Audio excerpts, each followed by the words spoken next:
What is that? It's an intercolor. It's just okay. Well, it's supposed to be like springish. Yeah. I like. I forgot I wanted to. I also am not so really into the fashion rules anyway. You should go where you want when you want. That's right. It was kind of chilly, so. Not saying, but. I'm gonna get locked out of here in a second.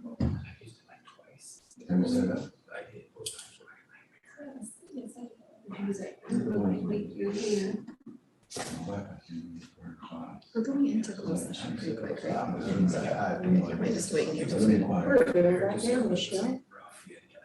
In closed session, were they? Don't mess with her. Well, I was like, I was like trying to think of like, is there some joke? I'm like, silly or not? I'm unplugging all these mics. And you're like, or are we? Well, no, I knew we weren't.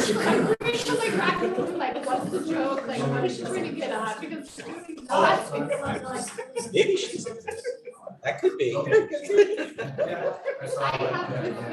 can't remember charge of my brain. I like, Oh, I can't believe well, no, I just my, I'm even forgetting stuff and not, because I know my brain can think about a lot of stuff, a whole lot of stuff. And I'm like I'm losing the thought ability, and then I'm just like, drop right at the condition. When this happens, I don't check emails as much, so I usually get emails, when you don't, when you miss you emails. have to do this. Yeah, when you miss emails, then it's just like some activities for your kids or games. Yeah. Well, you're I miss them and masters. But 2 weeks from tomorrow, the camp will be over. It's exciting. It's gonna be great. Okay. We're all gonna go up in this hand. Are you a certified planner? We are certified, Not too much of it. Okay, that's good. That seems like a good reason. Yeah. That for this class. I think we're done. We're 6 o'clock now, yeah. 6 o'clock, there you go. Yeah, they're the same. Okay, it's now 6 o'clock and I am calling to order in this regular meeting of the Sunnyvale School District Board for today is the 1st of June of 2023. This meeting is available in English and Spanish. Will please the translator give the instructions for the people how to use it? Sure. Buenas noches. Se utilizará la función de interpretación de Zoom para soporte en inglés y español. Todos los participantes de esta llamada deben seleccionar su idioma de preferencia haciendo clic en el idioma correspondiente cuando el anfitrión active la función de interpretación. Dicha función se encuentra en el panel de herramientas en el icono del globo terráqueo. El modo de interpretación para esta reunión será el simultáneo. Gracias por su atención y colaboración. Good evening. The Zoom interpretation feature will be used in this Zoom meeting for English and Spanish support. All participants on this call must select their language of preference by clicking the language when the host turns on the interpretation feature. This is found in the word icon located on your feature panel. Interpretation for this meeting will be conducted simultaneously. Thank you for your attention and collaboration. Thank you. Please know that this meeting is being recorded by instruction of the board. And it might also capture any noises that people do if you leave your mic open when you are not speaking with us. And I see that all the board members are here today, including Trustee Muir, who is online. And please, we're gonna start now with 1B, which is flag salute. Please rise and join me on the flag. Pledge allegiance to the flag of the United States of America and to the republic for which it stands, one nation, under God, indivisible, with liberty and justice for all. Thank you. And I now will read our brief acknowledgement of land and life. Sunnyvale School District is located in the ancestral and unceded land of the Mowipa Oglala tribe, who have peacefully honored and cared for this land for thousands of years. We recognize that every member of the Sunnyvale community continues to benefit from the use and occupation of this land. We acknowledge our responsibility to learn from the wisdom of the Oglala people and to consider how we might work to repair injustices and to move forward together in honorable ways. So now the next item will be the approval of the agenda, and it is recommended that the board approve the agenda. But before that, if there is any member of the public who want to speak about this item, which is the approval of the agenda, please use your raise hand feature online. Anyone? Nope. Okay, not seeing anyone. We are waiting for a motion to approve the I agenda. move to approve the agenda. Thank you. Any second? I'll second that. Perfect. Okay, is there any discussion about it? Okay, then please, let's vote. Anyone who is in favor, please say aye. Aye. Okay, chair knows, chair votes aye, and with that, the motion passes. The agenda is approved. The next one will be for public comments in a closed session item before we commit to closed sessions. And today we'll be talking first is a consideration of student expulsion in code 48918C. And we're gonna also talk about public employment, governance code 54057. And the information, the public information available is on the agenda. If there is any comment on this, please raise your hand. No one? Okay, then we convene now to close session, and it's 6:04. We'll be back as soon as we can.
this one, to expel student 133090, to suspend the expulsion and to approve a stipulated agreement through the end of trimester first of the 2023-24 school year, a date which falls on November 9th. Perfect. So now we are moving to the next agenda item, which is. And then also, we will continue closed session at the end of the meeting. Yes. So do we need to make an amendment to the agenda if we wanna do the other half? Sure, I move to amend the agenda to include closed session at the end of this regular session. And then the second, I think, was Nancy. Do you second that? Yes. Then we are making an amendment right now for the agenda, so the other half of the closed session, which will be 4B, public employment, will be at the end of the agenda tonight. Okay, so now we can move to item 6, huh? We're gonna vote. Oh, we need to vote on that too? Yep. Okay, any vote on that? Everybody's okay with that? If you are, please say aye. Aye. Aye. Aye. Okay, then chair votes aye, and with this, we amend the agenda to convene item 4B to the end of the night. Next item will be item 6, comments from the board and superintendent, and we will go down the line. We're going to start with Nancy.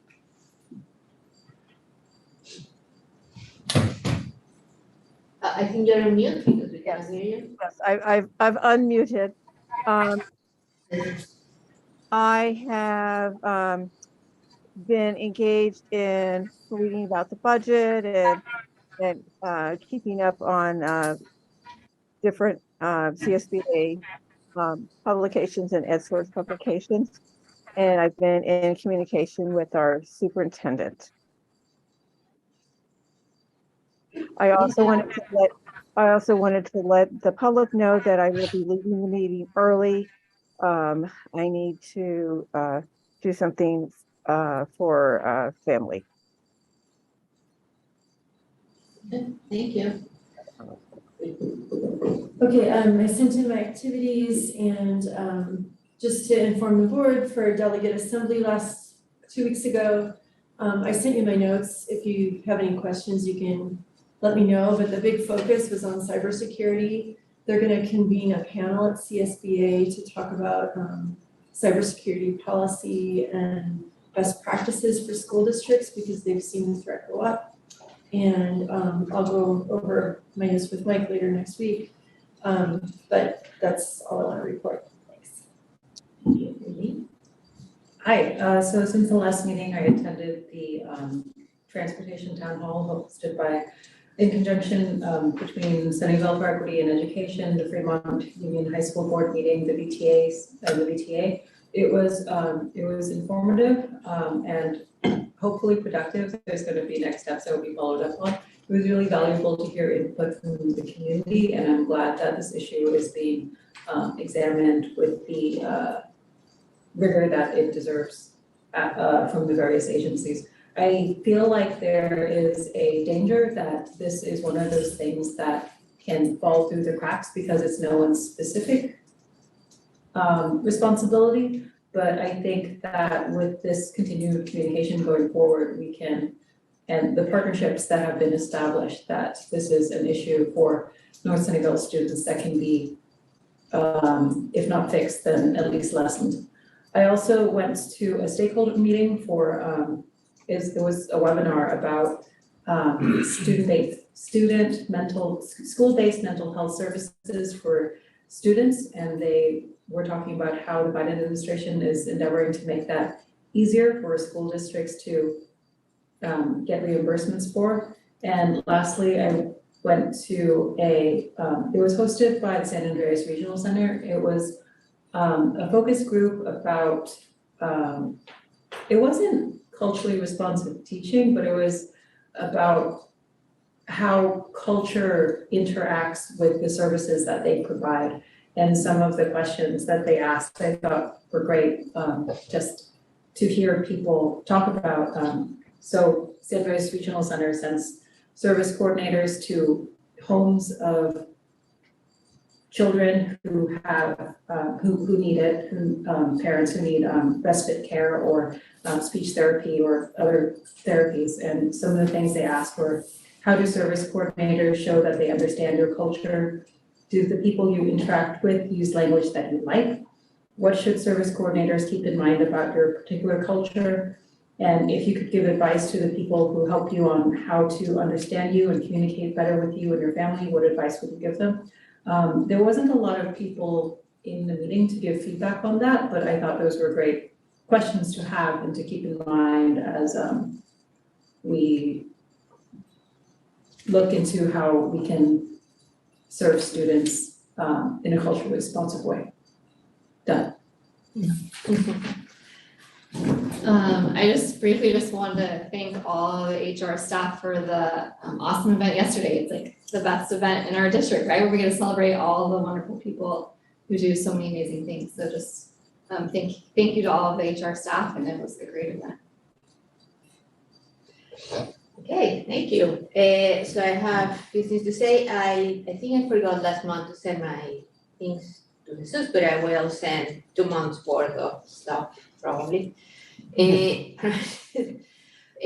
I wanted to touch some points because also last meeting I was having some family things to go. So for the first time I had to miss one meeting. So this month, everything came kind of fast. We are right now starting the Pride Month, which was since 1969, is set on June, celebrating some events that started in Manhattan as a part of the justice movement, civil rights movement. But I think it's good to acknowledge for our kids and for if we want to be recognizing and protecting and nurturing all our children equally in this month. I think I want to bring a resolution. I know that we've been briefly talking a little bit about this, but I think that there are opportunities that we can do every month, every June, to acknowledging our support and commitment to equity for our kids. We can talk about that for next meeting, but I will bring a resolution that may open, for example, like bringing some flag on the Pride Month or something every year to support our kids and support the equity of every child, no matter what. Then also this last month when I was here, I think like the day before our meeting was the Remembrance Day, the Holocaust Remembrance Day. And this happened April 18. And this month in particular, from one of my parallel things that I do in life, I did some interviews with the San Francisco Golden Gate Symphonic Orchestra and Choir, and one of the things they did this year, they have been for the last 7 years since they started noticing more hate speech and hate crimes in our country. They started this research bringing up music composed during the the Holocaust focal in the last World War, and they got music that was composed inside the captivity centers, the concentration camps, and they are bringing this also to all schools in the Bay Area for free, which is not just a celebration of music, but also a media event with the film, I think it's called Citizen Film, that is a documentary company in San Francisco. But this, brought me also the the idea like, well, hopefully we can bring them to one of our schools or one of our neighboring school district because it's something to remember about, again, about justice and about not bringing back hate or hate speech in our communities. And I think it would be a great educational activity for everybody. Yesterday was the retirement party, which was great to see that we have quite a few retirees who have been decades with us, and that shows an amazing commitment to work for our children and for a better future. Everybody who is in the district, I see the commitment for them, thinking about the future of our kids and the community, and they know that everything we do every day is gonna be, it's something that we grow, and it's gonna grow in every citizen in the next few decades. So every little thing we do matters and matter for everybody's future. So that was great, and we saw the few that were there. We saw them, and it was great to see them. And the ones who weren't there, we hope that they weren't there because they were celebrating already. They're awesome next day on that. It was today, and I wanted to mention just the last couple of things. It was amazing to see today the reclassification kits, and also to know that we pretty much duplicated just from this school what we had last year, a reclassification, and that has been raising very fast all the kids that we are being able to reclassify, which is awesome because we are raising the number of kids who are multicultural and bilingual in our district, and that really gives me hope. And in that note, I just want to remind everybody in our district that the Unity Conference is coming, which is the Unity is not the same as in the city, is the CLSBA, which is this conference that we do to talk about Latino kids in the state and about their future in education. And hopefully we can bring some of our examples and the great things we do over there and show off, and also learn from other school districts who will be showing off their wonderful work they're doing. So that's it for today. Okay, so yesterday I attended a budget perspectives workshop on the May revision. That was actually, I didn't realize that this is sponsored by CSBA. So, and they're gonna do another one after the governor signs the budget, I think in the summer. It was really comprehensive. I think the SF squared ones are better because they're more appropriate to our district, but they're free and they're at the county office, so I would recommend that. If I were to summarize it real quickly, I would say, and I've heard this at every budget talk that I've heard, is be really concerned. They're urging districts to be really concerned about the out years, the forecast years. So next year, the year after that. So while districts are sitting on large reserves now, the ongoing funds are not going to be as rosy. So we need to be making difficult decisions. So that's across the board. They did say that economists, like rough figures, about half of them are anticipating a mild recession, and about half of them are anticipating no recession. So that's not bad. We do have recessions typically about every 6, 7, 8 years, and been a while since we've had one. So that's just something to keep in mind in terms of budget cycles. A mild recession, no one wants that, but if you are of a mind that they come every 7 or 8 years, you'll take a mild one over a bad one. So that's all I have to say about that. Okay, so we're in the time. Sorry, now. We're in the time, and I think now we are going to item 7, a comment from the Sunnyvale Education Association. If there are any representative from the Sunnyvale Education Association, please raise your hand electronically by Zoom. Anyone? Nope. Okay, thank you. So now it will be item 8, comment from the California School Employees Association. If there is any representative online, please raise your hand right now. Online? No one? Okay. Thank you. And that will be now item 9, which is comment from the public. And this is the time for the comments from the public about things that are not on the agenda today. And this portion provides an opportunity for members of the public to directly address the governing board on any item of interest to the public. However, provisions of the Brown Act, which is the Government Code 54954.2a and .3, preclude any action taken on any item not appearing on the posted agenda. In plain speaking terms, the board can only receive information during this time. We cannot speak about any items that are not in our agenda. So if you would like to comment on any item, please submit a speaker card. I have one. I don't know if I have a second one. Other one, sorry. Okay. And I have a second one, and we might also have online electronic hands in Zoom. And then we're gonna start. The time limits associated to public testimony are 3 minutes per person, with a total of 20 minutes for all the session, unless we really need to, but then we can make a decision after that.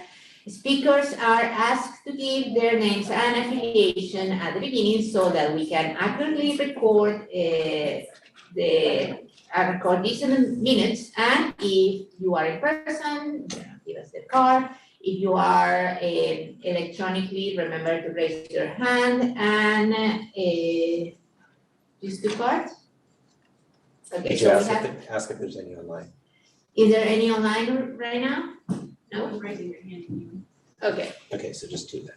Then we only have 2 persons here, and please, that's it for tonight, so let's start. The first one is Mr. Herrera, Alex Herrera from Sunnyvale Middle School. Please start, and your timer will be there. Thank you. Good evening, board members. My name is Alex Herrera. I'm currently a 7th grade social science teacher at Sunnyvale Middle School, where I also teach the AVID elective. I'm here this evening to address you all as a teacher and an advocate for students and someone who firmly believes in the power of high interest electives.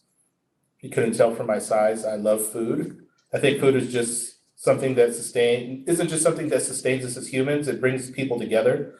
It also is something that can divide us. And food is powerful. It can build empires and at the same time be weaponized to tear them down. Last February, I approached my principal with the idea of creating a cooking elective for Sunnyvale Middle School. And for 4 years, I've watched as the home economics room on our campus went underutilized. And at the same time, I canvassed my students and asked what they knew about the food that they put in their bodies. And it became more and more apparent that a cooking class wasn't just needed. It was a missing foundational piece of knowledge in virtually every student's canon of intelligence. Fortunately, others, including this board, saw the value in what I was pitching, and the cooking elective was approved. I envision a cooking class that not only teaches basic cooking skills, but also is cross-curricular and brings social and cultural awareness to our students. I imagine units on food sourcing, social issues like food deserts and childhood obesity, nutrition, the mathematics of cooking, and other topics that not only teach cooking, but teach about all subjects in school. I've worked countless hours putting together a curriculum that addresses all of those ideas and topics and more. And I am so passionate about the possibilities of what the class could bring to students that I got into it knowing that I'd have to go back to school and pay for yet another credential.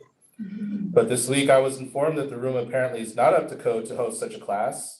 How can this be? This room has been sitting on our campus this whole time. It has the ranges and the ovens needed to run a proper cooking class, and people have been using it sporadically for those purposes. What changes need to be made so that it can meet all regulations? What do I do with the curriculum that I've developed from scratch? What do I do about the hours spent consulting, researching, and developing to put together a rigorous, fun, and informative curriculum that could change the way students view school and education itself? On Wednesday morning, I was informed that without even having taught a single class yet, the cooking elective is now the most requested elective of all of our 11 electives on campus. This says everything about the level of interest in the class and the willingness for students and parents to try something new and exciting. I implore this board, please find a way sooner and not later to make our home ec room usable so that these students can experience not just the joy of cooking, but also the knowledge, life lessons, and community that come along with it. Help me build this community using food as the vehicle that will bring us all together. I thank you for your time. Thank you. And our next speaker tonight is Katie Brewster from SEE. I'm just speaking on my own behalf today. Hi, everybody. Good to see you all. I just wanted to tell you that I'm very excited about the presentation that we're giving to you. I don't know if you know about it, but it's on Tuesday at 10 o'clock. Katie Rowland and I are presenting from SEF about our programs and also about the different educational experiences that we see across the district. And we've really been digging into field trips and PTX funding, as well as, all the extracurriculars, as well as the academic experience. And hopefully a couple of you can come. I've reached out to you. So anyways, I'm very excited to share this information. Also want to continue nudging us towards, looking at education in an equitable way and looking at us as educators, as that's like our responsibility is to bring that base education and support everybody in the way that they need to be. And you'll see that there are some surprising, for example, with like field trips, there's going to be some surprising numbers, and it's not necessarily always the way that we see it. So like we see these amazing teachers, amazing individuals at certain school sites are really pulling together. And we have the resources together, and I'd really like to find a way to pool those, like with the coordinator that we talked about last week.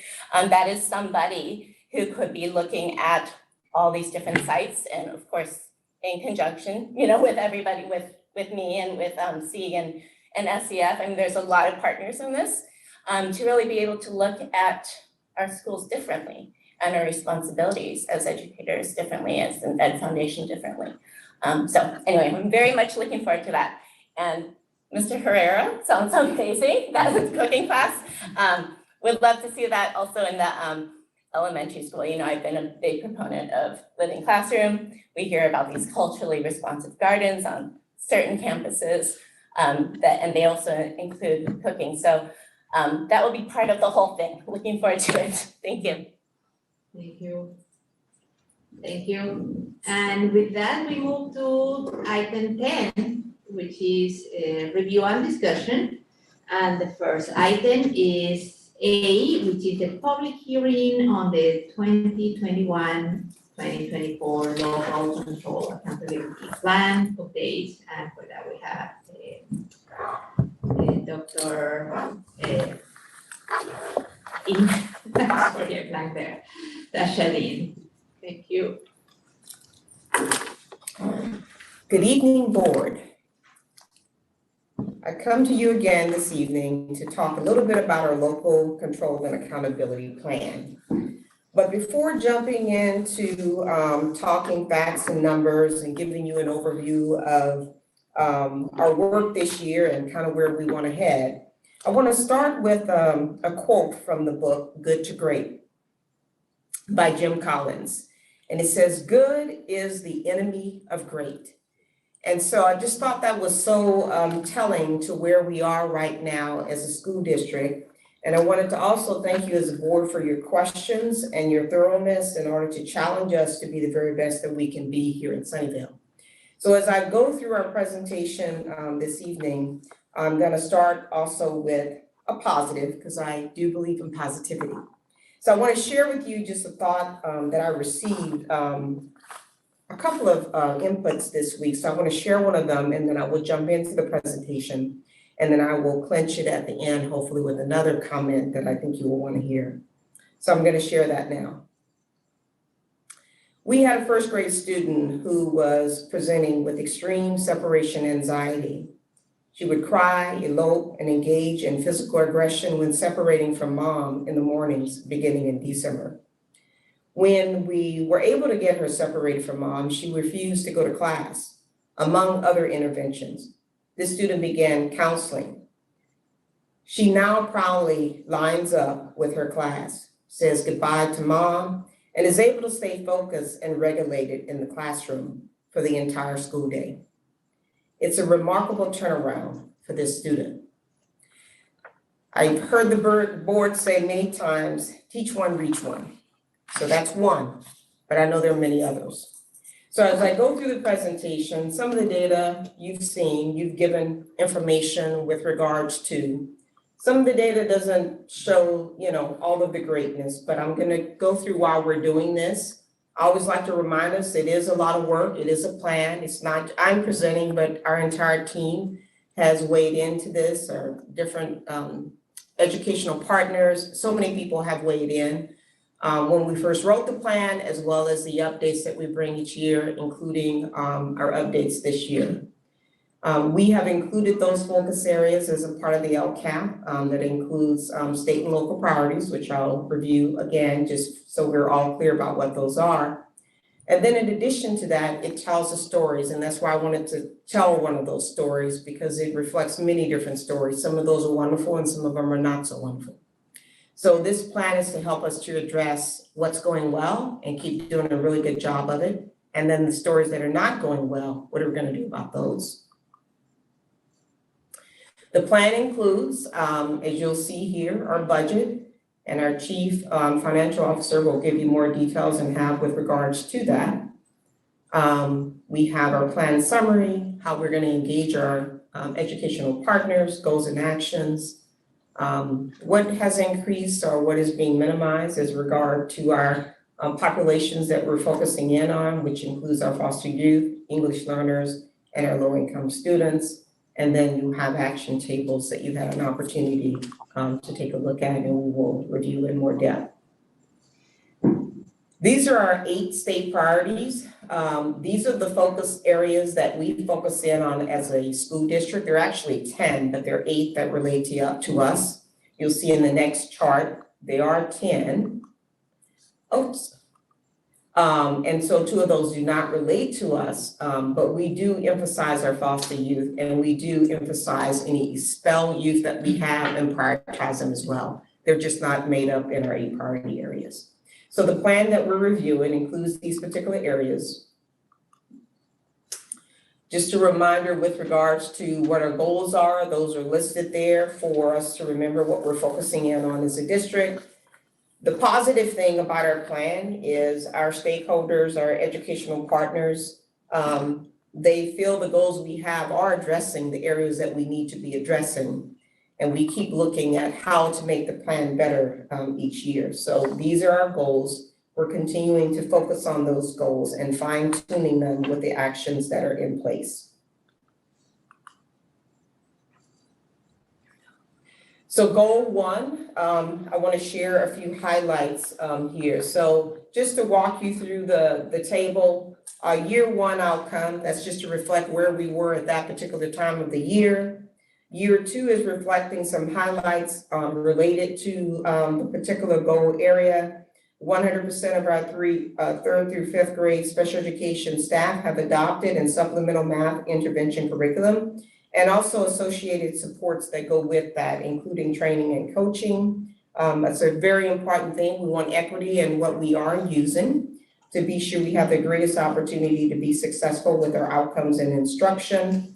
And you'll see some other relationships too to our special education with regards to materials and being sure those are in each of our classrooms, in particular in our English language arts and our mathematics. And then you'll see our desired outcomes currently for 23-24. Keeping in mind, this is the beginning of us going into our 3rd year. So that's what that column is. So I know you had an opportunity there, so I'm not going to spend a lot of time on each of these, but I can definitely come back to any of these as we need to. Looking at goal 2, again, same outline, definitely some celebrations and some of the work that we're doing. Activities that are actually going on, positivity around those activities, One of the highlights is if we want to look at for year two outcome data is with regards to our Fontes and Pinnell. So we're making some strides, and we recognize that there was a hole there, and you'll see further in the goals and the actions that that you've had a chance to see. We made some adjustments based upon that. It's not that the programming that we're using is not good, but we know there's some things we can do to make it better. And this is about becoming better and what we're going to do about that. And then in our desired 23-24, just reminding us of where we're headed, where we're trying to get to with regards to goal 2.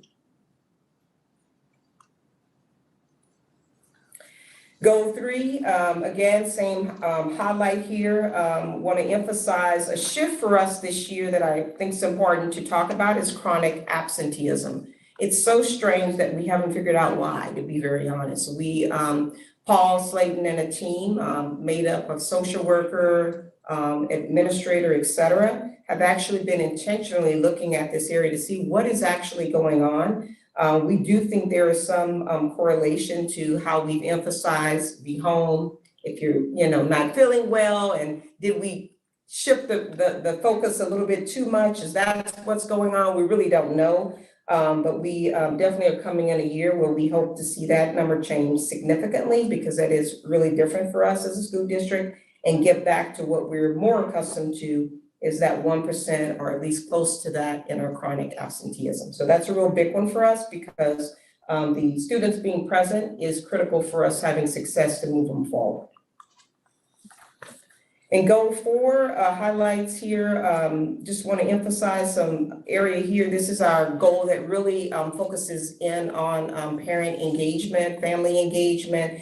And so we heard loud and clear in this particular goal that the things we're doing, yes, keep doing them, but we want to see a little bit more. We want to see a little bit more consistency, a little bit more coherence in what we're doing. And so we will be adding an outreach, I can't even get the name right still, outreach supervisor to support us with parent engagement activities, support us with volunteers who are in our system, and really just pulling all that together in conjunction with our student support services and our academic teams in order to provide opportunities in education, information, and also just what's important to families that we may not be thinking about. So special emphasis in that particular area. And we just want to continue to do that, as you'll see in our outcomes of what we're trying to accomplish with our families. And then goal 5 is our goal where we're emphasizing really dedicated with regards to our English language learners. So you'll see where we're headed and what we're doing there.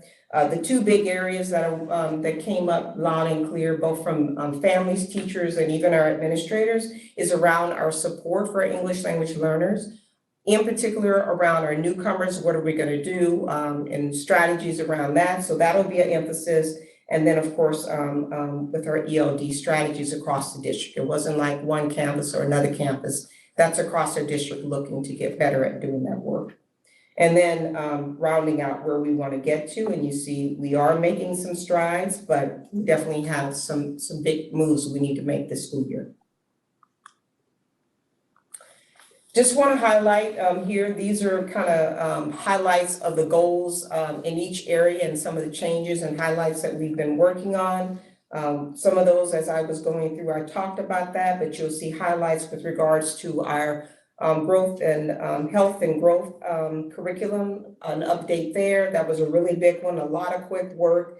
You'll see the middle school rollout that we did this year. We also are doing pilot for a phonics program supplement to support their universal learning. So there's a lot of really big things we did this year that took a lot of time and effort on our team.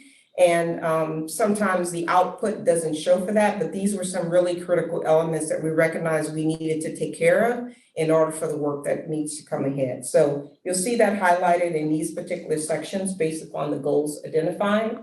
And this is the other highlighted area here that you'll see some of those areas that we talked about. And so with that,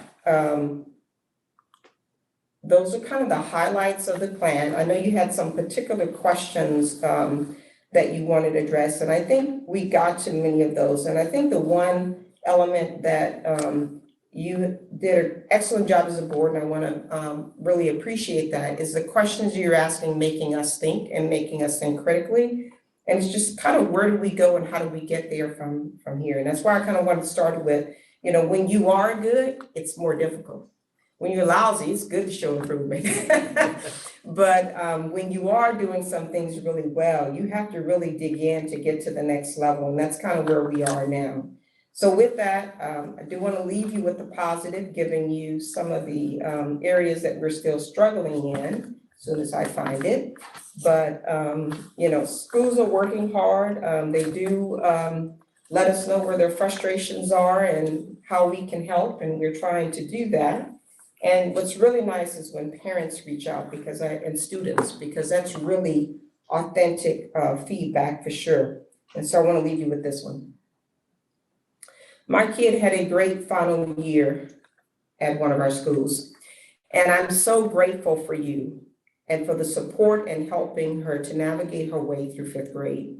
I feel like she's made lots of progress in communicating with her peers and at home.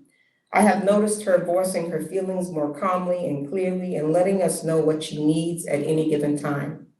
She had a fantastic time at science camp and an amazing spring season with her Sunnyvale girls softball team, where she won the Most Improved Award.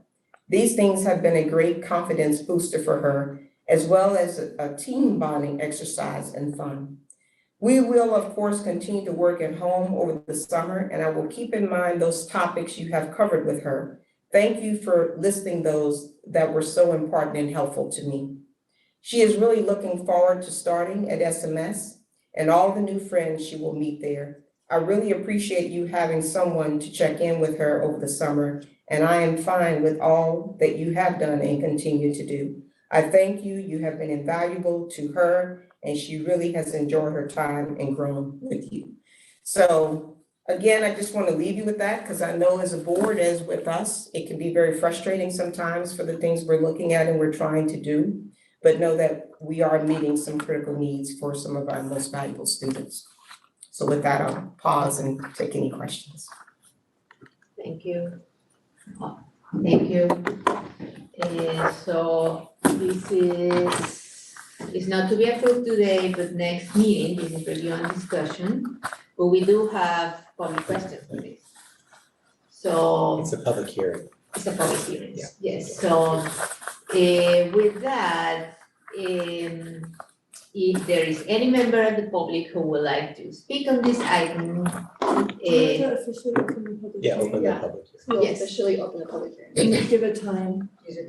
okay, You get to hit the gavel yes. for fun. So it's 7:41, then we open our public comments right now, so if, and the public hearing, so we open it at 10, when I said, okay. And if there is any member of the public who would like to speak on this particular item, please raise your electronic hand, and if any of the public who is here today want to talk, please submit a white card on this particular item, which is the local control and accountability plan update for this year. Is there anyone online? Okay, so with that, we can start the comments from the board. We should need to close the public hearing. And you might want to give it a Are they minute. not having a public? Well, as soon as you say that they're done, then they're done. Are they not? We don't talk until the public hearing is over. Okay, then we're done with that. That's one way of doing it. We close the public, 7:42, we close. yes, we close it at 7:42. And so now we get the comments from the board, so questions and comments, who wants to start?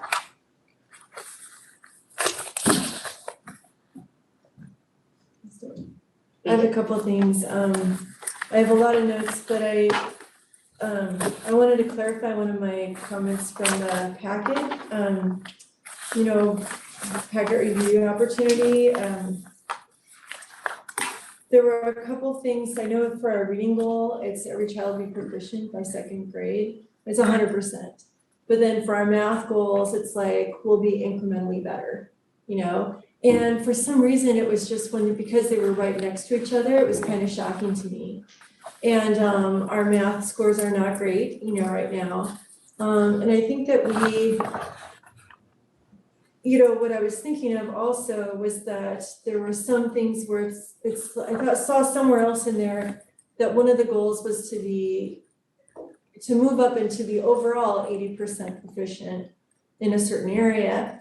And I think that when we write our goals, I think it would be beneficial to make sure that it's for in all of our student groups, right? Like if we're gonna have it be an 80% goal, let's have it be an 80% goal for everybody, because we have,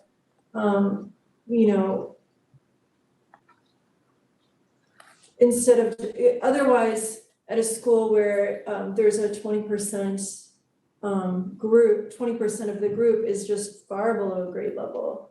But we're gonna appear proficient. We're gonna say like, yay, we met our goals. So for me, like the goal isn't, when I look at the goal isn't so much like that we are going, are we trying to make achievable goals? Like, do we really think we can achieve that? Is that our goal? Is that we wanna feel like, yeah, we made our goals? Or is our goal, we want every kid to be proficient? Like, I was getting mixed messages, And then also like, are we trying to create goals that we can hit because we know we're gonna get, like 80% seems like a lot. Okay, so that was like just a general comment. And then it even got into the hiring goal where it was about ethnicities of our staff. And I understand that if we look at our overall staff, we are hitting some of the targets for racial and ethnic diversity.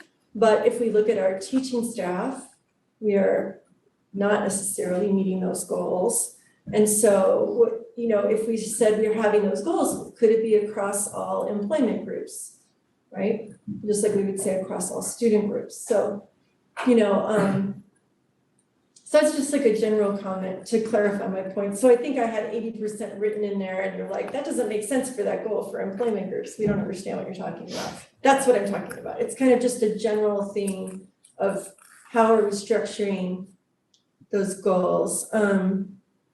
But for me, and I did ask a question,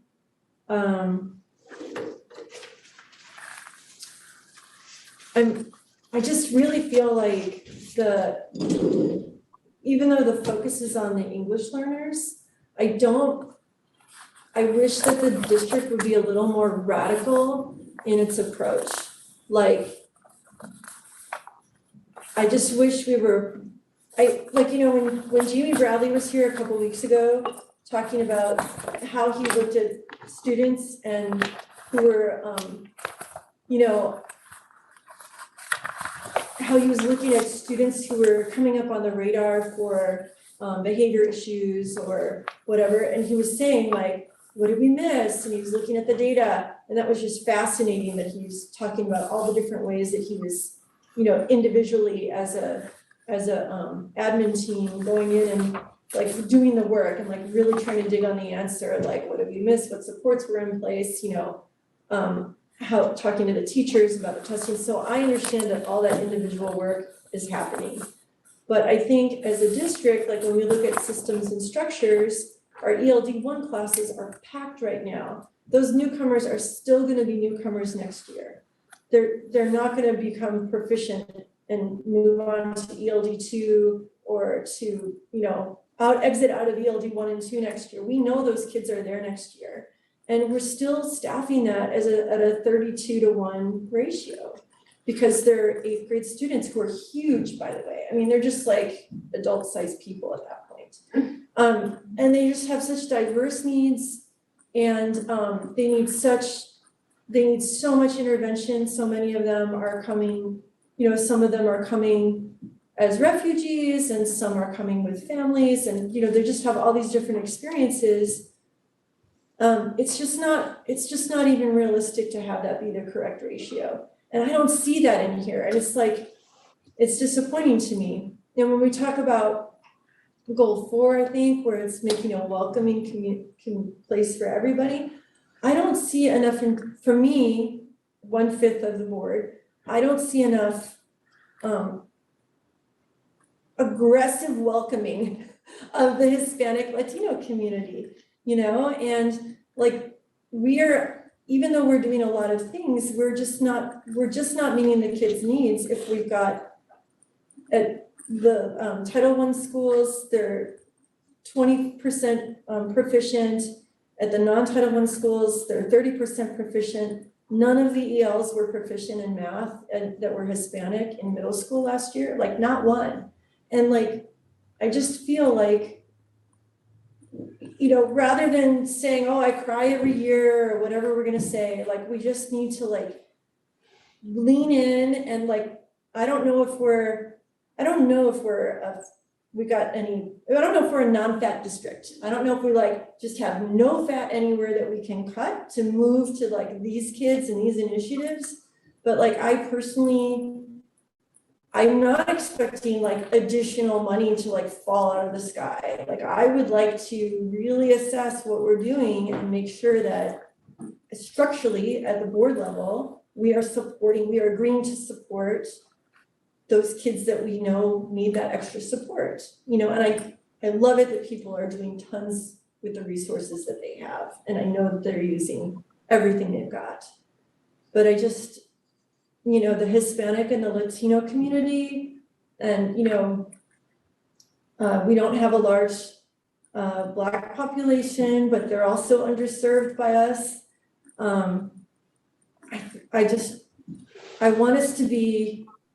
want people to just look at us and just go, wow, that's really nuts how like much they've leaned in. Like I just want to just be aggressive about it, aggressive welcoming. So like that's my take on the LCAP. I know that next year is a fresh start. I know we're at the end of this year, but I feel like in our language, I feel like we could just be much more clear that it's not just the ELs that we're looking at or the Hispanic ELs, it's the whole Hispanic Latino community. It's the whole, I just would love to see us lean into that throughout. And that's what I'll get to say. Sorry. Thank you for that. Thank you. Can I go to the bathroom? Oh, Sorry. You could just. I didn't know. That's her comment. So yeah, means done. Michelle, you have any comment? No. Nancy?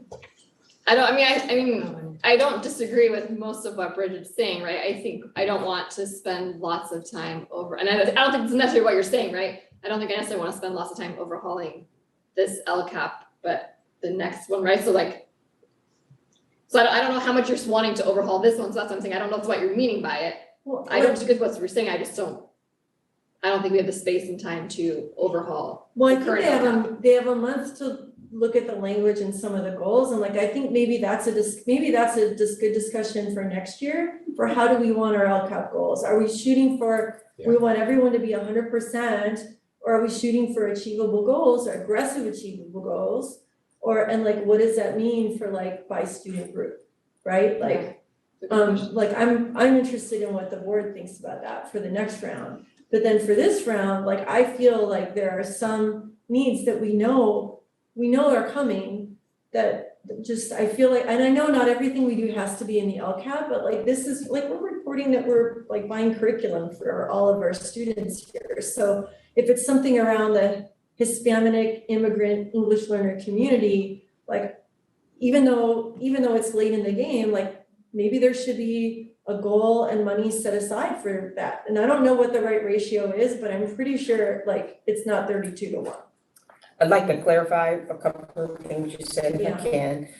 So you talked about the goals a little bit and being more aggressive, and then you kind of talked about curriculum. So just to understand the root of where that came from, I think helps to understand why we're getting it, because we're not just getting it to educate all students. All students will benefit, but the reason we're getting it is because our data showed that the programs that we were supporting, in particular our English language learners, and students who are not proficient, we were missing something. Right. And so our assessments are saying we're missing something on how we need to intervene and to what level of intensity we need to intervene. And so we did this pilot specifically for that, looking at how that would support those particular students.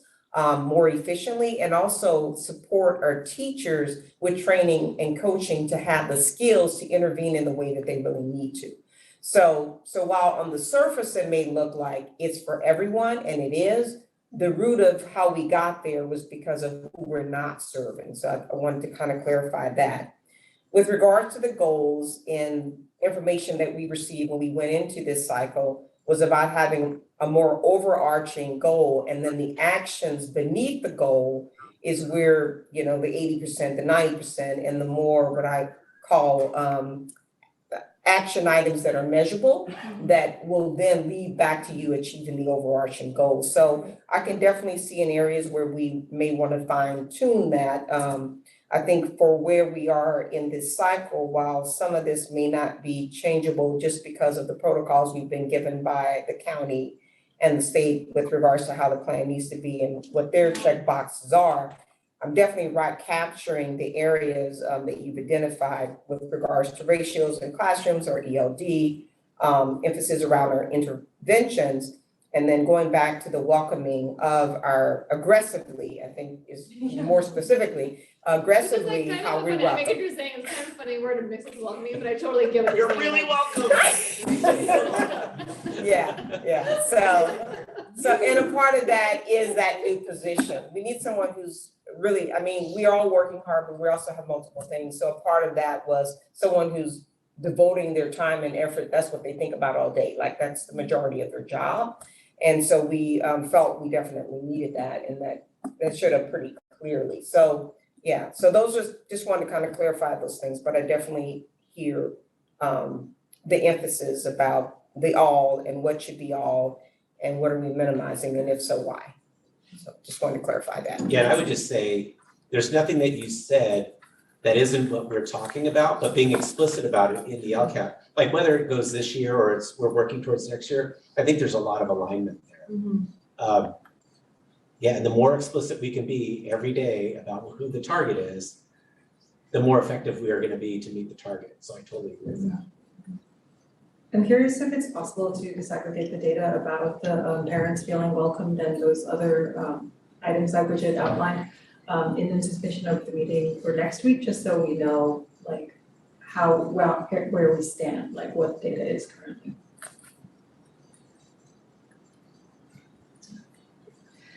With the feeling well, Yeah, that one. and then That was the panorama one, and that's like panorama drives me nuts because I feel like,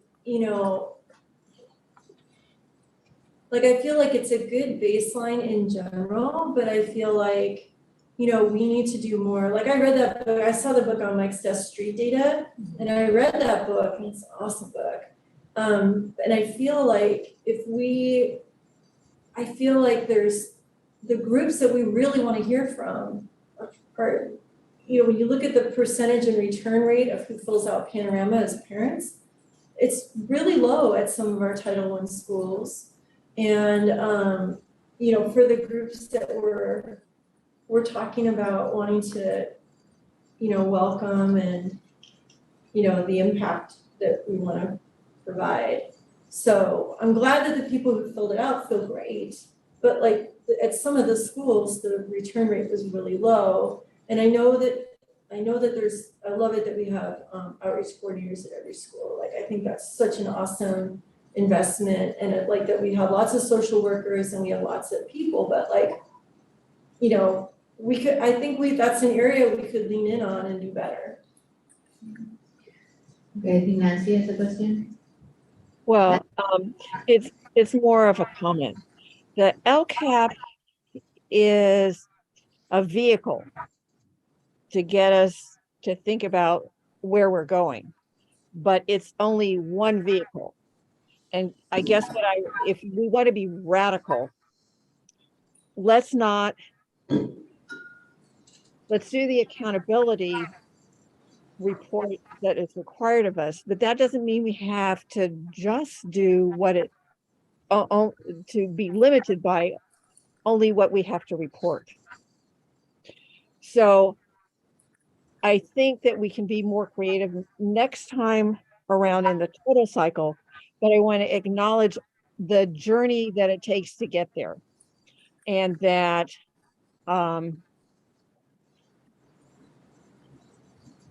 having seen many years of LCAP, it's not going to cover everything. It wasn't designed to cover everything that we're doing. And from that perspective, we shouldn't be frustrated because of the limitations that it has. Let's be creative next time and acknowledge what LCAP does and does not do, and then look at creating something that gets us where we want to go. That's, you know, this is a vehicle, but it doesn't mean that we can't drive multiple cars to get there. And that we are doing a lot of stuff that isn't even captured in LCAP. So so let's be more creative and be more celebratory and acknowledge work that's happening in areas that may not be captured. Once again, what are we missing? LCAP is just one area, and unfortunately it's designed to, in a standardization, try and capture everything, and it can't. It just can't. So let's be creative, and even though we have the state goals and priorities, maybe there's some other priorities that we as a district want to create in our own roadmap and be able to celebrate that part of the journey that the LCAP does not and is not designed to measure. So Nancy, I agree with you in that this is a state form that we need to, it's part of an accountability process that it's like through the state. So I totally agree with you. But I also feel like this is a document that captures the work. It's supposed to capture the work that we're investing and doing for these specific groups. And so even if we did like an EL roadmap where we create a longer term plan for our English learners, or if we decided to go down the route of adopting introduction to ethnic studies and we created community groups around that and we came up with an awesome plan, or whatever we did, I'm sure we would report it in our LCAP to get credit for it, because it would be a bulk of our work with like these particular groups, you know what I mean? So I don't disagree with you. I know this isn't the only thing, and I'm perfectly willing to approve this to go to, you know, in a format to go to, you know, to go to Sacramento, or, you know, to go to the county and then go to Sacramento and to say that like Sunnyvale School District is working really hard and doing tons of stuff. I think it's awesome. You know, like the amount of work that and intentionality and all the work about the improving classroom instruction where the rubber hits the road, like I completely agree with that, and I agree with the training, and I'm thrilled with it. But I just, you know, I feel like if I'm worried that if we don't account for some of this stuff, or we already know that there are holes for next year, or if we're not putting it in the language that's like super explicit about the Hispanic community, it's gonna get diluted in the word all, you know what I mean? Like that's just my feedback, and if it goes in as all, or if it goes in as with particular attention to the Hispanic Latinx community, I don't know what the board wants to do, but that's just my personal preference, you know? Let's do one more comb over, I don't know. Kind of follows what Bridget is saying, Tasha, like, do you think that there is time and space with everything else going on, that some of that more intentional language with our focus on the Hispanic Latino community, like, could be incorporated into the current LCAP? I actually feel it is in the LCAP, but I definitely hear where Bridget's coming from, especially given my special education background, to be really intentional and targeted and specific. So I definitely get that, but that is not the way our LCAP is written. So I want to acknowledge that. I think the areas that you've identified and that you're concerned about are areas that we are also very concerned about. So I'll give an example. So we have decided to continue, for example, with our consulting work with Dr. Benson. And a part of that work is to be intentional at each school site to talk about their data specifically. So kind of looking at what we currently do is when we look at data, we're looking at that, we're disaggregating it, we're doing all of that. And then we're going back to our sites and then we're reporting. So we're trying to flip the switch. We're gonna keep doing that, but we're gonna come from the schools back to the district. So what is your school telling you? What are you looking at? What are you seeing? And what is that? And are your actions at the site actually addressing what your most critical needs are on your campuses? So that's one where we're gonna do that. He's gonna be coaching and we're gonna do that. We have a couple other consultants we're working with and we're aligning that work together so that we get the most out of all of that for some of this movement. We're also trying to figure out the magic wand, but I hear Bridget's giving me one and that could be dangerous. To take some action in some more aggressive ways, because I think the areas identified are in the LCAP. The areas identified are things that we talk about as a leadership team, our principals are talking about, our teachers are talking about. So I think at different levels, everyone is experiencing this in their own way of whatever it is that they're doing. We're just trying to figure out the right approach and do a root cause analysis to better see what's going to work. Because sometimes I'm just going to use the example you put here, 32-1, and you could reduce that and say it'd be 1-16, right? But if you have poor methodology and you're not doing a good job of teaching, reducing it to 16 is not going to make a difference. You're going to have just 2 classes doing poorly. So we're just trying to be sure that whatever we do, that we feel that what we do is going to make a difference, and hopefully will give us the most bang for whatever we do. So we definitely want to take some actions. We want to be sure that the actions that we take are going to show some growth in the areas that we know we really need to grow in and be really intentional in. So definitely hear that. And I think we can do that. And then I will, I guess, build up on that with what Nancy had to say with regards to we have other plans. And so you talked about, for example, we have our English language learner, we have a roadmap, if you will, of what we're going to do and how we're going to do it. So maybe doing a better job of communicating some of that to you as a board is kind of one of the items I definitely see we could do. And that might be what's missing to give you a better sense of what the other areas are to talk about how we're measuring, what we're looking at, and based upon what we learned, coming back and communicating what that is. And I think that's a part of our structure for next year, is to come more often with those communications, is my understanding at this point. So, yeah, and just to clarify, I'm not asking for 2 teachers who don't know what they're doing. I'm asking for 2 highly qualified, highly trained teachers, like as in the LCAP, right? That are gonna get all this like awesome anti-racist training. The very best teacher. The very best teacher, teacher, like two of those, and not some like random. I understand, I do. So I think maybe the summary of the like direction from the board, right, is like permission to be radical and aggressive, but aggressive in a positive, friendly way. Yeah, so Nice aggressive. That's just Michelle though. No, I mean. Welcoming, if we're gonna be welcoming, we don't want to actually literally be Oh, no. aggressive. Oh, no, I know. So I'm saying that welcoming piece, we're bringing aggressive, Okay. welcoming. Our goal is to be disruptive though. I will say that. Yes. We recognize that this year is a year to be a bit more disruptive in some kind of way. And we're trying to work through what are those ways to That's a good word too. disrupt what's not going well. Because we recognize where some things are not going well. We own that and we know where those things are. And we're trying to figure out which action will lead to the most progress. But like disruptive in an education way, not like a tech way of move fast and break things. That is correct. And sometimes you do have to break a few things to get there, but yes. I have a question for Bridget.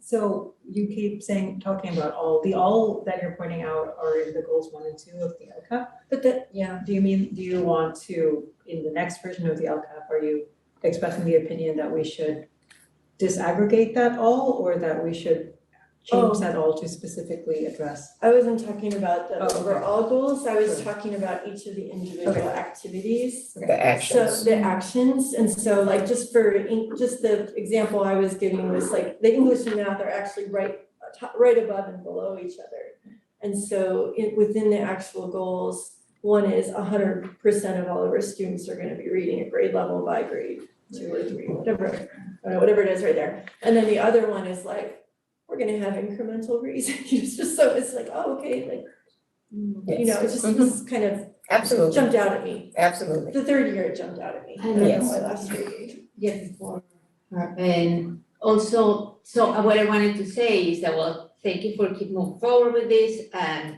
we know that it's a lot of work, and we have been, I mean, it's still everything there that we talked about when we did it last year, and we are seeing some moving forward and some advances, but still, we don't want to forget the urgency that the kids, I mean, there is, and as you were saying, like, we will love to have the goal, like, everybody will be doing great by the end of next year, or everybody will be great as soon as possible, and we're gonna be able to fix it as soon as possible. And in that way, we want to be as, you know, radical and aggressive in a good way, to approach and to make everybody as proficient as possible. And again, like when we say like the 80%, we know that we wanna, you know, make sure that we're talking about, we're gonna try with the 100%, and I think we are, because, you know, there is like that percentage of kids that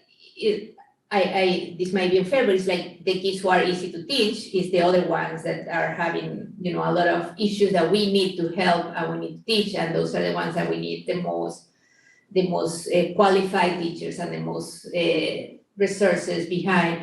And in a way, then, you know, we have also the groups that we've been seeing, that there are the kids who needs the most attention and the kids who have the most, you know, the newcomers or the kids who are in ELD1 that do require a lot of extra attention. And, you know, when we have special education kids, we normally have a smaller ratio, and we have a specialized intervention and one-on-ones, and we have all these other things that we might also look with the same lens to these kids, because they are, you know, most of them are going through trauma and to changes in their life, and they're also need some special education, even though we don't call it like that, but also a special approach, and maybe, you know, looking like, can we do something else to approach this emergency, because it's an emergency. These are, you know, kids are going through a lot and a lot of changes and a lot of things, and we're asking them to get into a new environment, new country, new everything, and be able to, you know, to get to high school. So that will be the goal, like, treat them with the same emergency, that every day that we are not getting it there, it might be an every day. We don't want it to be a day that we lost, but a day that we gain. They gain something and we gain something, and we're moving forward, and we are moving forward twice as fast as we can, so we can get them to be successful in high school. That will be our goal. I mean, if we had a magic wand, we will do that very easily, but we know that we don't have that. But, you know, keeping that as a north, like, it's urgent, every day is passing, and these kids are getting older, and these kids are getting closer to high school. With every hour we live and we breathe, and they're getting there. And that's our emergency and our urgency.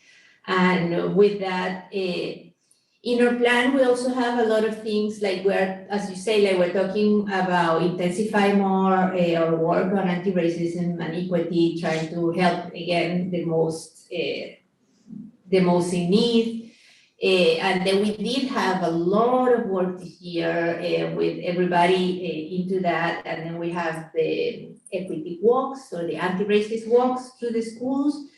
That we did put, I think, I think it was part of our LCAT. Yeah, we would like to know, like, yeah, like, are we moving, getting, like, maybe not, we cannot probably have like a explicit report on that, but we would like to know, like, did it do any good? Are we moving forward, and we're fixing things, and we're gonna be, thanks to this, actually something good is gonna happen? That would be great to know. Or we need to keep switching and you know, moving a little bit and moving forward. Probably is giving us some feedback, that letting us know what to do next. And so that on one hand, urgency on the other one, and I have a third one, but I think I got sidetracked. We can listen to Nancy and then close with, when we're done with Nancy, sorry. Oh, and then, the idea that when we did it last year, sorry, and we wrote it like, because I know what an IEP is and a 504, like, we wrote it as a plan, as an IEP, pretty much, like, we need to make sure, even though it's not everything that is happening in the classrooms, like, I understand that this plan is not telling absolutely everything we're doing in the classroom that might be good for the kids. But again, we're putting it and we're writing it down as at least 25 or 28% of our budget, which is, where we put the money is where we put our values. So this is like, it's a big chunk of things that we're doing, and we're putting all our resources and our time and our efforts and our love into this because we don't want to be leaving any child without the tool to succeed in life, and it is, even though it is not absolutely everything we do every day, it is an important part, and it is reflected in how the budget is made and how the efforts are made and how many hours of the people in this district are spending their time into. So it is in a way very important and central, even though it's not absolutely everything we do. Absolutely. So Nancy? Yes, I wanted to announce to the public that I need to leave the meeting now to attend to some family business. Thank you very much. Thank you, Nancy. Everything okay? I have one more thing. So I wanted to ask two things, like, one, I would love to have a discussion item next year, like early next year, for like, if the board agreed, like where we could really talk about the state of our Hispanic and Latino kids in middle school in general, not just English learners, just the whole group, because I think a lot of them are far below grade level, and I think they're giving up. And, they're talking amongst themselves about how they're gonna, they're nervous about high school, right?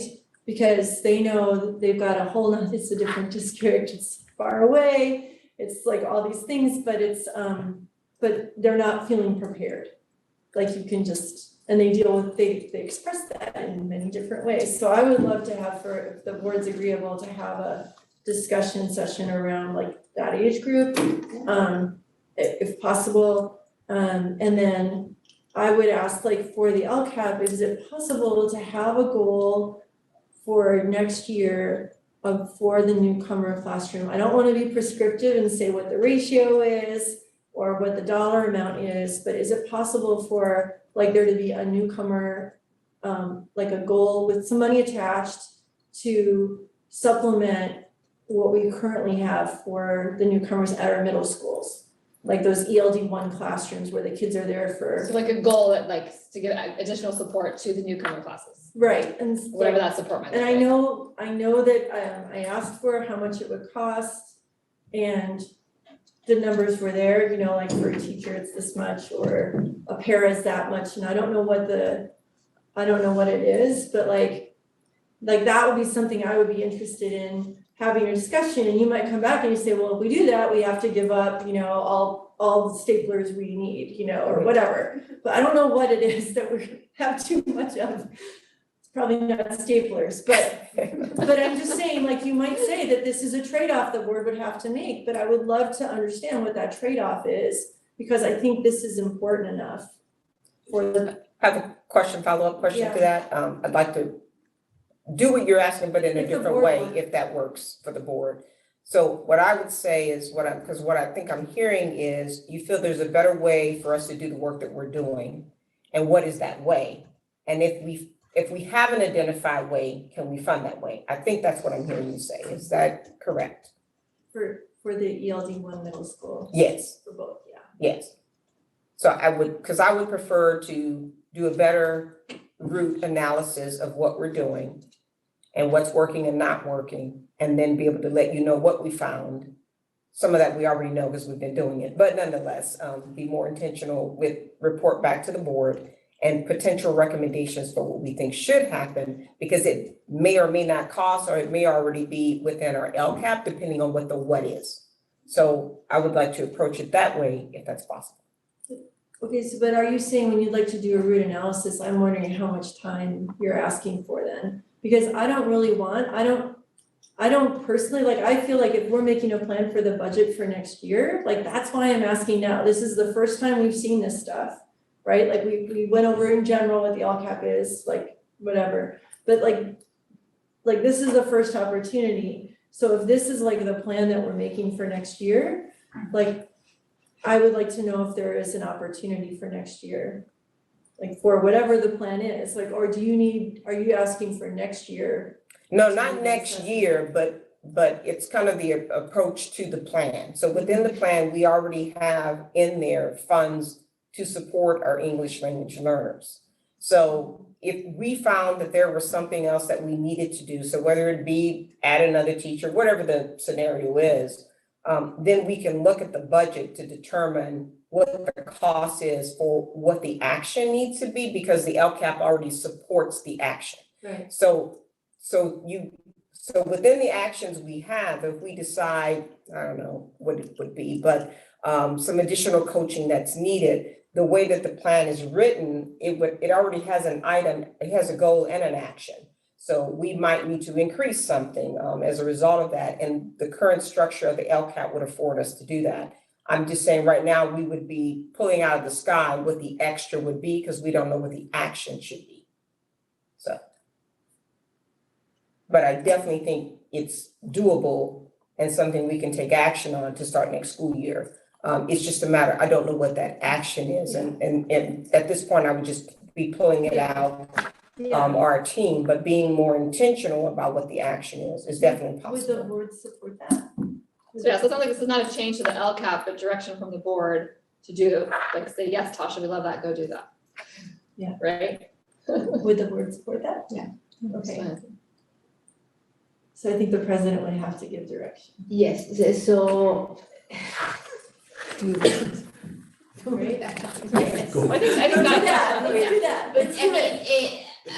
like, do we need to vote for that? No. We're just giving direction. This is not a decision. We're just giving some direction. I mean, I saw Yes, and I consensus think from the that's- board, and yeah. I agree Yes. with that. Yes, I think there is a consensus from us that. Okay, I appreciate that. Thank you. absolutely. Thanks for the questions. Right, okay, so I think we are done with that, and so it's already 8:20 and we still have the next item. Thank you, Tasha. Thank And you. please thank all the people. I know there's lots of people who worked on this and do a lot of stuff, so. I thank them definitely all. will, absolutely. Thank you. And so now we're gonna start with the next item, which is a public hearing on the 2023 and 2024 proposed adoption budget. And the contact person is Lori Van Gogh, the Chief Business Officer. Good evening, thank you very much. So I'm here to present to you the proposed adoption budget. So the 23-24 major revenue assumptions are property tax revenues currently projected to increase 3% over 22-23, which is approximately $2.6 million. Our LCFF hold harmless remains the same at the 12-13 rate of 2.9 million. Our EPA is projected at 1.1 million, and our parcel tax as well is projected at 1.1 million. We have one-time state funding for the Learning Recovery Emergency Block Grant, and that's at $3.2 million. This funding can be used for after-school and summer enrichment programs, small group student support with certificate or classified staff to address learning loss, learning recovery materials, preschool through third grade early intervention and literacy programs, and student mental health services as well as social emotional supports. Based on the projections from the county SELPA office, special education revenues projected at $5 million, which is in line with 22-23. Our federal categorical revenue is currently projected at the 22-23 level and assumes the same number of qualifying students. Restricted and unrestricted lottery are projected at a combined total of $237 per ADA, which is $1.3 million. And based on our current contracts, our lease revenue is projected at $6.2 million. So this is an overall look at our general fund budget. Property taxes and state aid are projected at $104.1 million, which is 82.23% of the budget. Parcel taxes and EPA are projected at $2.1 million for 1.69% of the budget. Our lease revenue, as I said, is projected at $6.2 million, which is 4.93% of the budget. Our one-time revenue for the Learning Recovery Emergency Block Grant is $3.2 million, and that's 2.52% of the budget. Our federal revenue is $1.9 million, which is 1.49% of the budget. State revenue is projected at $7.4 million, and that's 5.83% of the budget. Local revenue is $1.6 million at 1.31% of the budget, and our total revenue is $126.5 million. So these are the major expenditure assumptions built into the proposed adoption budget. Certificated FTE is projected at 423.1 FTE, which is 13 FTE reduction over the 22-23 second interim budget. Classified FTE is projected at 357.4 FTE, which is in line with what was projected at the second interim. Certificated and classified compensation changes, including step and column movement and longevity increases, have been included in the budget. For 23-24, the STRS rate is projected at 19.1%, which reflects no increase over 22-23. PERS is projected at 27%, which is an increase of 6.4% over 22-23. Based on our 2023 health and welfare rates, United Healthcare is projected to increase by 6%. And Kaiser is projected to increase by 15.6% over 2022. Based on the 2022-23 ADA information, charter school and lieu property tax payments for Rocket Ship Discovery Prep, Rocket Ship Los Sueños Academy, and Rocket Ship Brilliant Minds is projected at $40,000. So this is a overall look at our general fund expenditure budget. $114.8 million of our expenditure budget is for salaries and benefits, which is approximately 89.42% of the budget. $1.9 million for books and supplies, which is approximately 1.51% of the budget. And $11.6 million for services and other expenditures, which is just a little over 9% of the budget. Included in this category is additional support for the child nutrition and state preschool programs, a transfer to the Special Reserve Fund for technology upgrades, as well as contracted services for consultants, assessments, and the purchases of software license and other operational needs such as utilities, water, garbage, and insurance, for a total expenditure budget of $128.3. So this is a multi-year look at the ratio of revenue to expense. 22-23 estimated actuals revenues projected at $134.6 million, which is an increase of $12.3 million over 21-22. 22-23 estimated actuals expenses are projected at $117.7 million, which is $13.9 million higher than 21-22. And based on the assumptions in the 23-24 adoption budget, expenses projected to outpace revenue by 1.4%, which is $1.7 million. So this is another look at the general fund beginning and ending balances.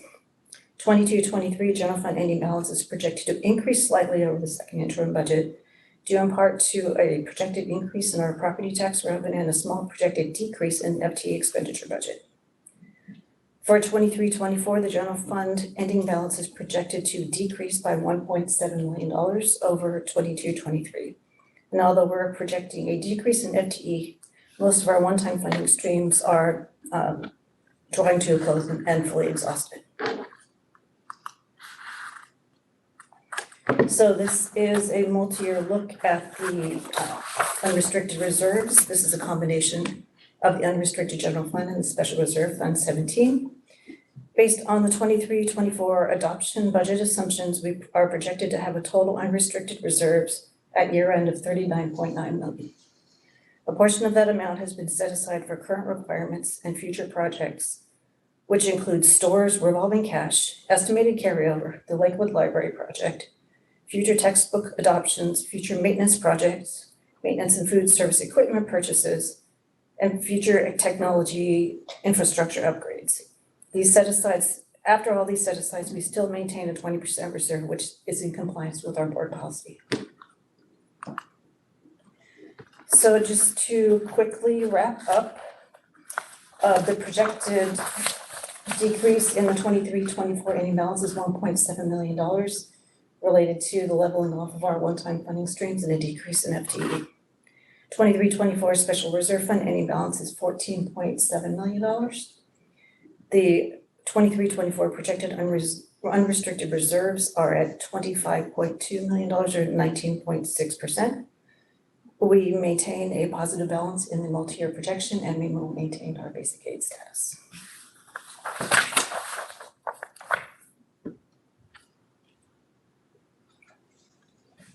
You need to open here. Okay, thank you. And with that, we open the public hearing on our proposed budget for the 2023-2024. If anyone online or in person want to start, has any comments or questions, is 8:28, so with this, we open the public hearing.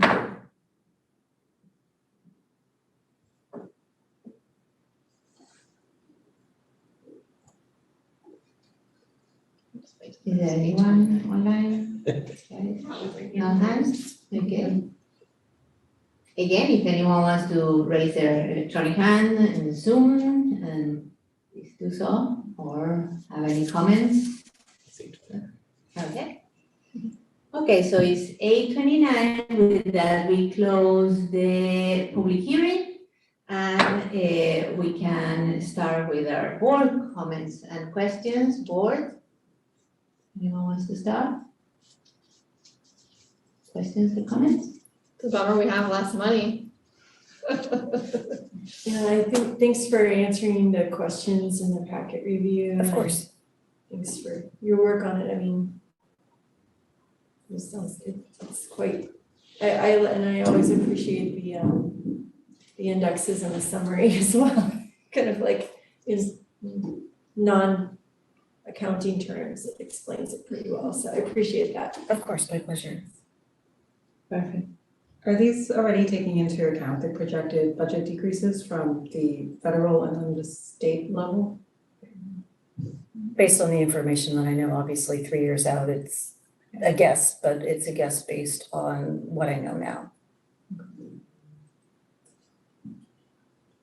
Okay, and so that puts our reserve, it says over here there is, it will be putting our reserves are 31%, the funds that we are saving, or. So that's saying like 31% of our operating budget Of our is what budget. is in the reserves.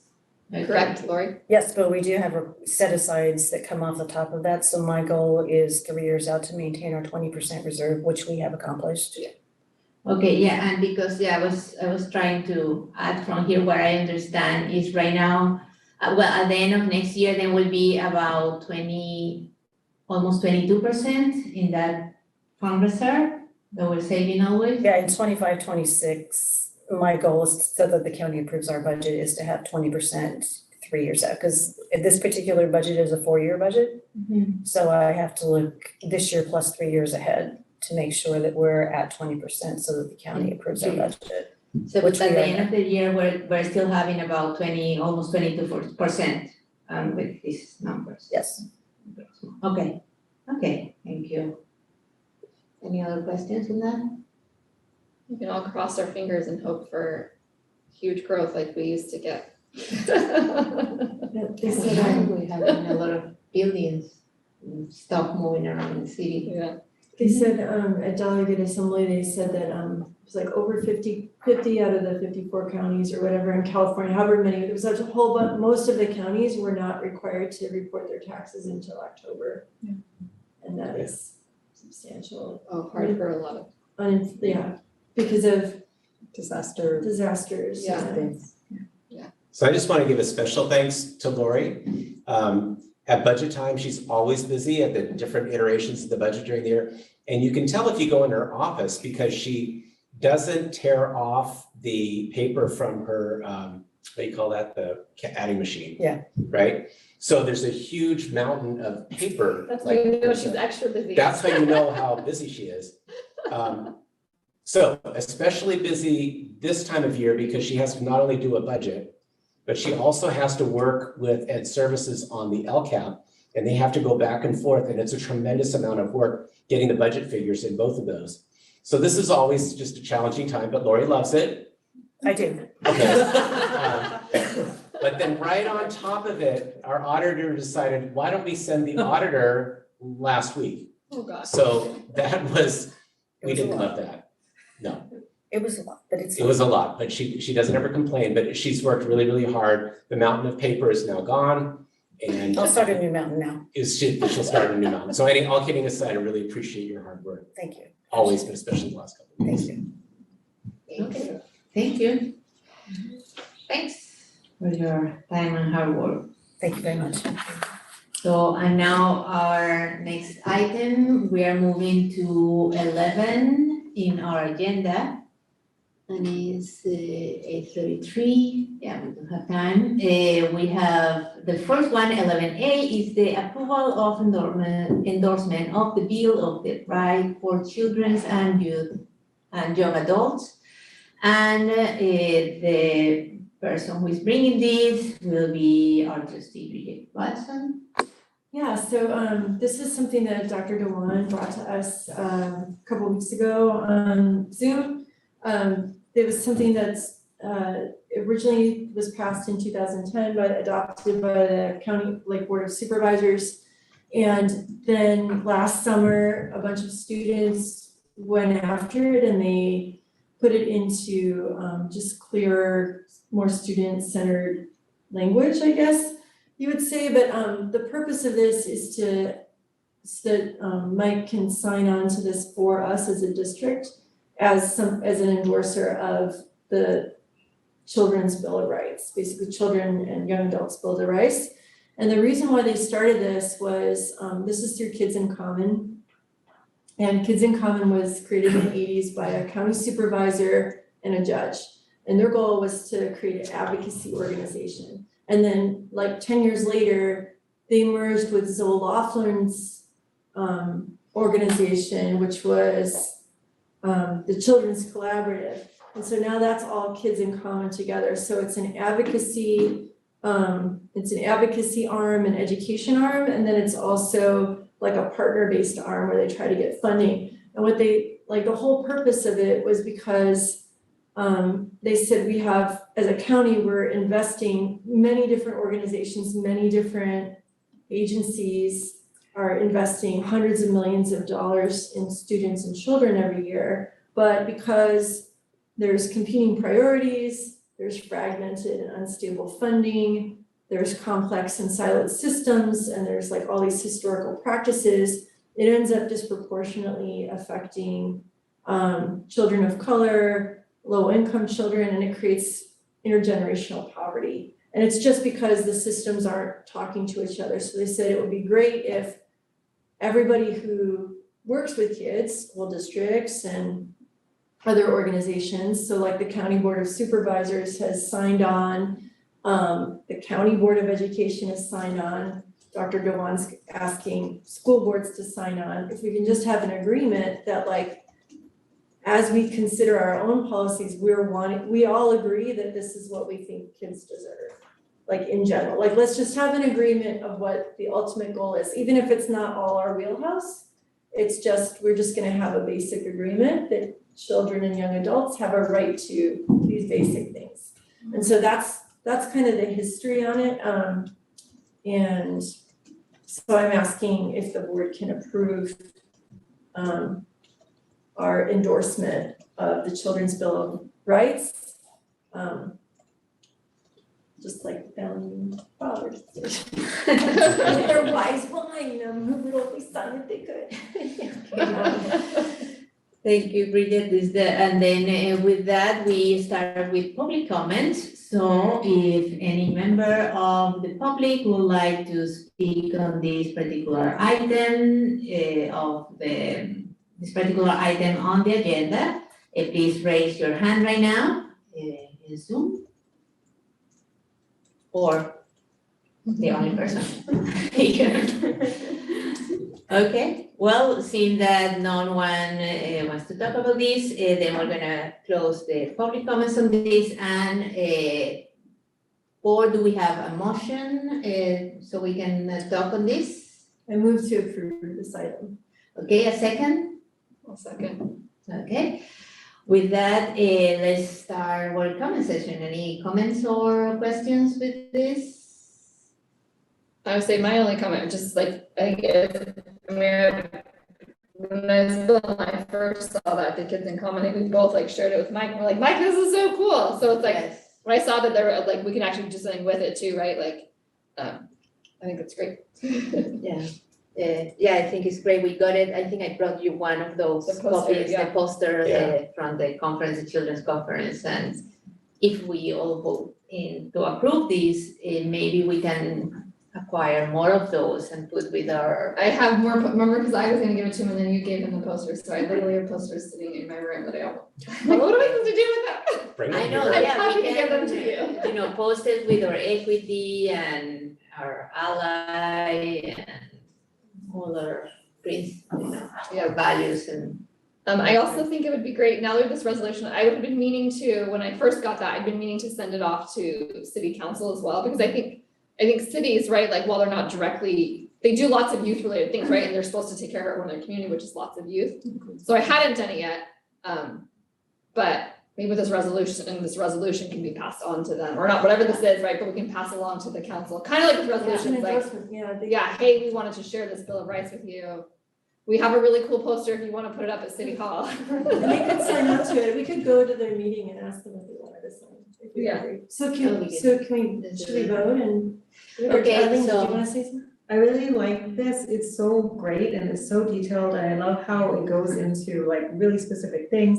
It talks about the modern needs as well as basic needs, so things like reliable transportation and Wi-Fi, computers, set needs and phones when applicable. Like, all these things aren't necessarily the thing that you think, like, that immediately jumps to mind, and I appreciate how much thought was put into this. And I am disappointed, it's only a county level thing, I wish it was like even more broad, like every child should have this, not just in the county, but like everywhere. The state of California adopted it in 2010. Okay. But then, so I think the idea is that this will hopefully percolate up. Okay.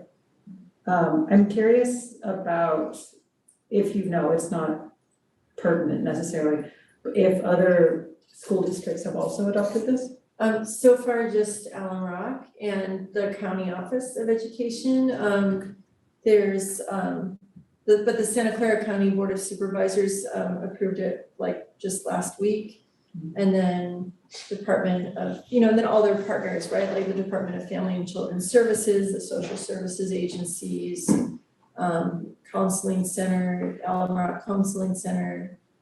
So they're just starting with like this version and they're asking people to endorse. They have like hundreds of people that sign on individually, but we could be leaders. Yeah, I'm curious to what extent it's appropriate to advocate that other districts say Dr. Dewan did. reliable transportation. Well, Dr. Dewan asked everyone to sign on to it. So I think that that's the thing. And so like, I think she's gonna continue to ask everyone to sign on to it and be interesting if other districts sign on. I think with that, board, can we get a vote on this? Everybody who approve this, please say aye. Aye. Okay, with that, with all the ayes, the chair votes yes. And with that, we close 11A and then we go to item 11B, which is the approval of the memorandum of understanding between the Sunnyvale School District and the California School Employee Association and its chapter 205 CSEA. And the topic is LB voluntary demotion, and the contact person is Mr. Jeremy Nishihara, our Assistant Superintendent of Human Resources and Information Systems. Thank you, Isabel. That was quite a mouthful there. Yes, good evening, board. Before you is an MOU that's a result of our constant ongoing conversations with our employee organizations. We are still meeting bi-weekly. It's a great opportunity for us to maintain communication. We met in this case to discuss the options to support the needs of a classified member working in food service. So it is my recommendation that you approve the MOU presented to you regarding between the Sunnyvale School District and the California School Employees Association and its chapter number 205 CSEA regarding LB voluntary demotion. Okay. Before this, is there any comment from the public? Don't need a motion. A motion She's for getting public comment.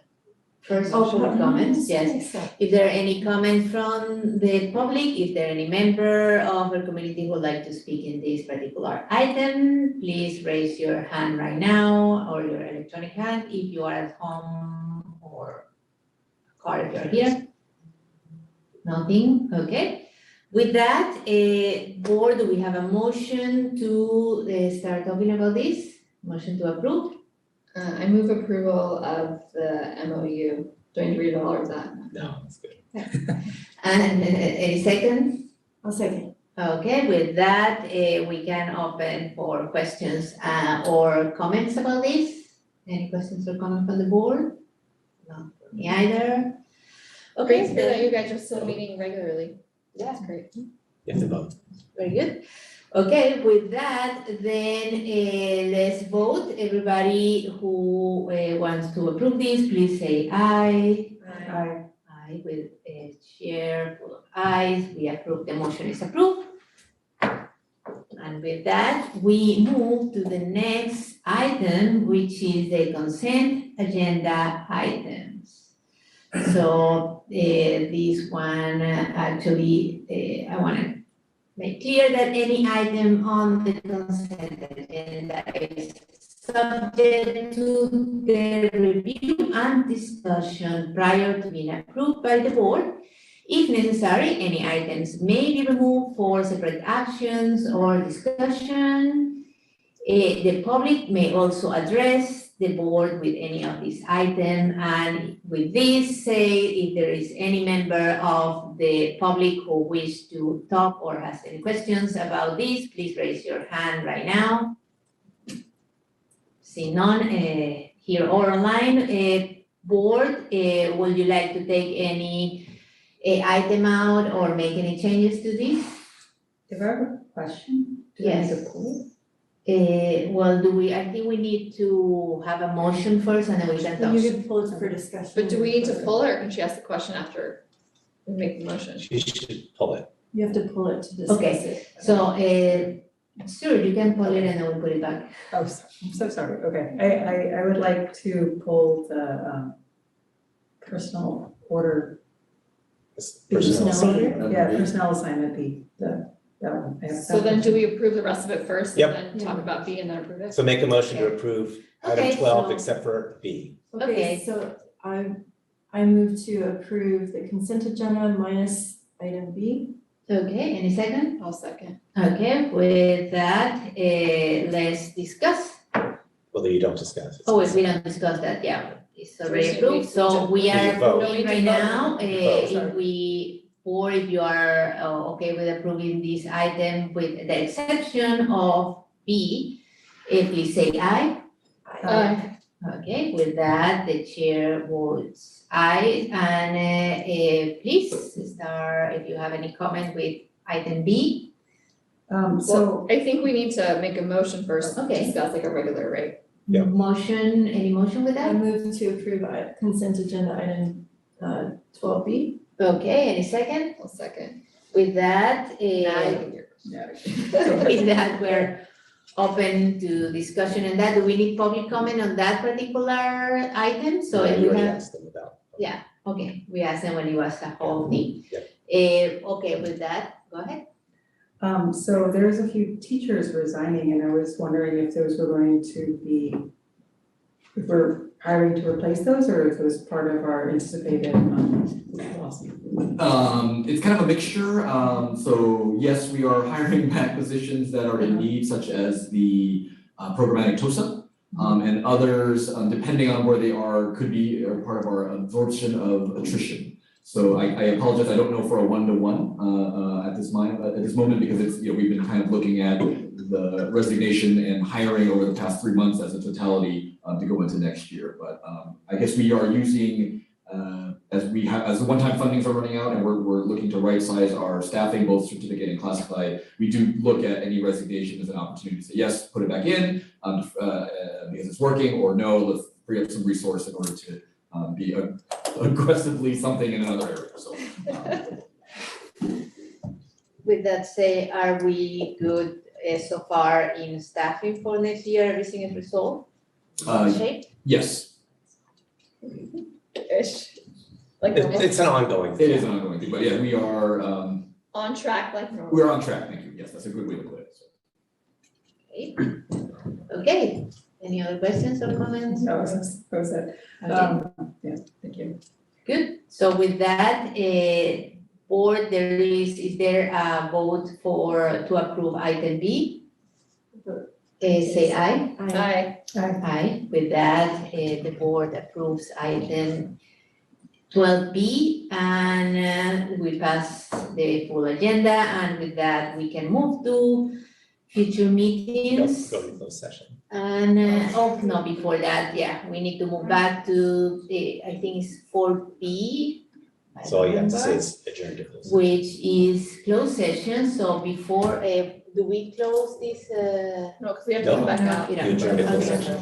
So we're gonna go to closed session right now, which is the item we pulled before. It used to be 4B, so we can talk about if B is Public Employment Governance Code 54057.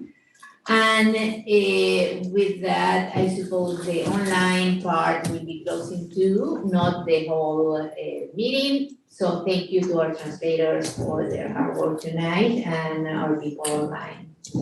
Thank you, good night. Thank you. We were there. Yeah. Waving at the screen. Okay, well,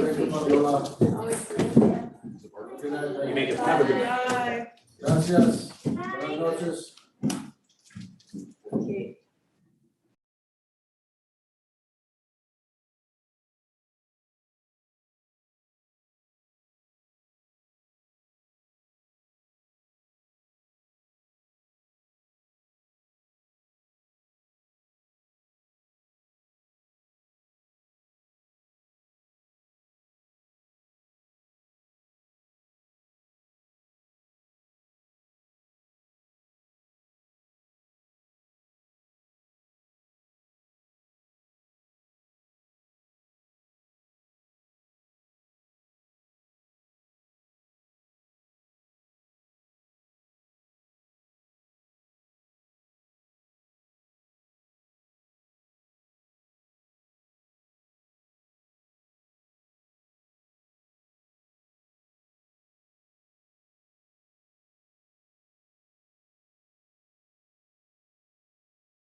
You don't have to wait. Okay, For what? so with this, That's what it was, okay, that's what I'm thinking, yeah.